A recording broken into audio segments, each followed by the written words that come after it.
PDIP secara biologis kesannya pro-Cina dan anti-Amerika karena ada sejarah yang mengatakan Pak Karno dieksekusi dalam tanda petik oleh CIA. Kesannya miring ke Cina lebih karena tidak suka Amerika karena dendam sejarah. Apakah begitu aslinya? Ya tidak juga. Ini layak untuk dipelajari lebih jauh. Karena itu saya menyempatkan mempelajarinya dengan beberapa buku yang saya baca. Setelah saya perdalam akar masalahnya, saya bermaksud memberikan pandangan lain, sesuatu sudut pandang yang baru. Setelah membaca beberapa buku sejarah berbasis studi lapangan beberapa bulan terakhir ini, saya mencari fakta untuk memahami apa yang terjadi di Indonesia sejak tahun 1960 hingga akhir tahun 1969. Sepanjang tahun 60-an tersebut, sejarah Indonesia itu benar-benar pelajaran kelas dunia.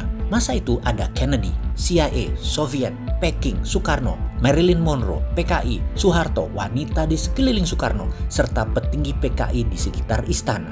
Serta banyak lagi drama di tahun 60-an tersebut menarik sekali. 3 buku saya habiskan dalam waktu 2 bulan kemarin. Setelah membaca, saya pun menganalisa, sehingga saya rasanya punya pendapat lain melihat sejarah dan realita terhadap apa yang terjadi terhadap Presiden Soekarno. Kita semua tahu bahwa globalis mulai menunjukkan taringnya di dunia di sekitar tahun 60-an tersebut, yaitu ketika mereka diusik kenyamanannya dalam hal kendali transaksi terhadap dolar, di mana mereka yang memegang dunia perbankan dan cara pembayaran menguasai Federal Reserve Amerika. Mereka memiliki kemampuan dan akses untuk mencetak uang sekalipun, dan mereka bisa. Mereka swasta loh ini. Berkali-kali saya mengatakan Amerika itu negara swasta karena memang kuat sekali swastanya, dan mereka itulah para globalis cabal. Ketika Kennedy memiliki platform baru, yaitu akan mencetak greenback by gold atau dolar negara Amerika yang dicetak berdasarkan jaminan underlying emas, maka ini ancaman bagi globalis cabal. Untuk itu, Kennedy memerlukan Indonesia. Ada perjanjian yang menguatkan rencana besar itu. Perjanjian tersebut membawa Indonesia ke kancah internasional, di mana Indonesia di tahun 60-an adalah memiliki kekuatan militer terkuat di selatan Khatulistiwa. Benar, Indonesia adalah kekuatan terkuat di bumi bagian selatan waktu itu dan atas banyak bidang termasuk ekonomi, yaitu rupiah. Pak Karno ada di tengah rencana besar dunia akan menerbitkan dolar versi negara dalam tanda petik Amerika, di mana ketika Amerika akan mencetak uang, mereka memerlukan jaminan underlying emas. Untuk itu Kennedy meminta jaminan emas Indonesia sebagai salah satu bagian dari underlying dolar terbit, yaitu dolar baru versi Kennedy. Perjanjian di Jenewa yang bernama Grand Hilton Memorial Agreement yang ditandatangani oleh Presiden Kennedy dan Presiden Soekarno menjadi salah satu tonggak besar sejarah dunia. Tetapi globalis cabal yang terancam kendalinya punya skenario lain.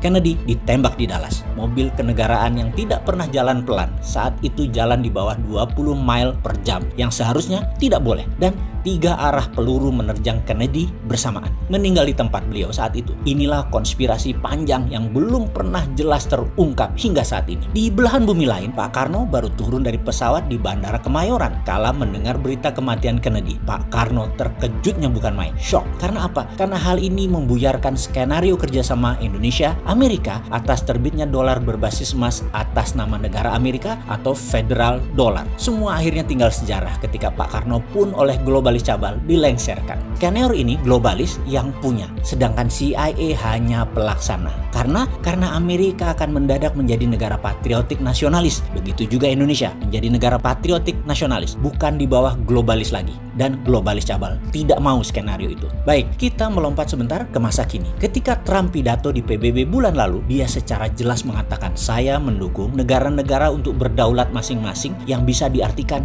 deglobalisasi, anti globalis cabal. Dan itu gaya Trump banget, patriotik. Trump menjadi Kennedy baru, dan banyak yang menduga dia akan diasasin atau dibunuh oleh globalis cabal seperti cerita di dalam The Simpsons yang belum pernah meleset menceritakan kejadian di masa akan datang, termasuk ketika Trump jadi presiden dan cerita Trump terbunuh. Tetapi Trump adalah Trump dan Amerika adalah Amerika. Mereka tidak pernah berubah sejak lahirnya. Tujuannya jelas, menjadi sheriff dunia, menjadi pengendali dunia. Agaknya kebencian terhadap Trump oleh globalis cabal ini sudah puncaknya ketika September 2020 kemarin Trump melakukan perombakan sistem transfer dolar. Kita beri catatan sebentar ya terhadap Trump sebagai pengingat, dan ada strategi yang layak ditiru untuk membuat Amerika negara berdaulat dan superpower. Juga kalau kita berani berani tiru bisa membuat Indonesia berdaulat. Pertama, kalau Trump jadi presiden Amerika, jabatan keduanya dia akan menggunakan emas sebagai underlying dolar. Kemudian Federal Reserve Amerika sudah berada di bawah Kementerian Keuangan, tinggal dikuatkan lagi di masa jabatan kedua. Ingat ya, kita juga berkali-kali sejak beberapa tahun yang lalu kalau kita dapat mandat, BI kita bubarkan,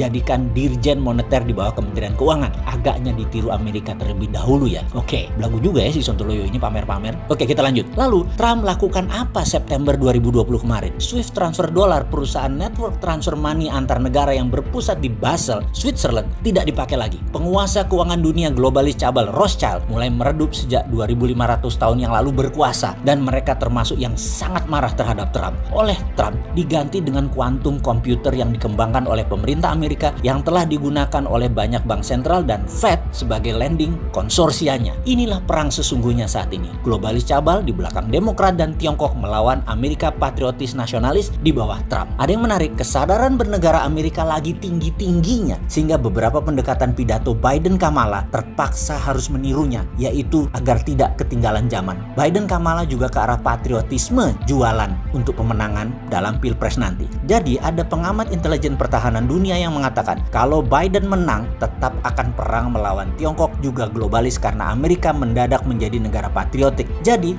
Trump atau Biden, Amerika tetap Amerika. Oke. Sekarang mulai kebayang apa hubungannya dengan Omnibus Law, hubungan kebijakan luar negeri Indonesia, apa hubungannya terhadap COVID dan ekonomi Indonesia dari cerita tersebut. Apa harus dijelaskan lebih rinci lagi? Ini pelajaran sesungguhnya ada yang minat nggak sih? Yang menjabat ada yang ngerti nggak sih beginian?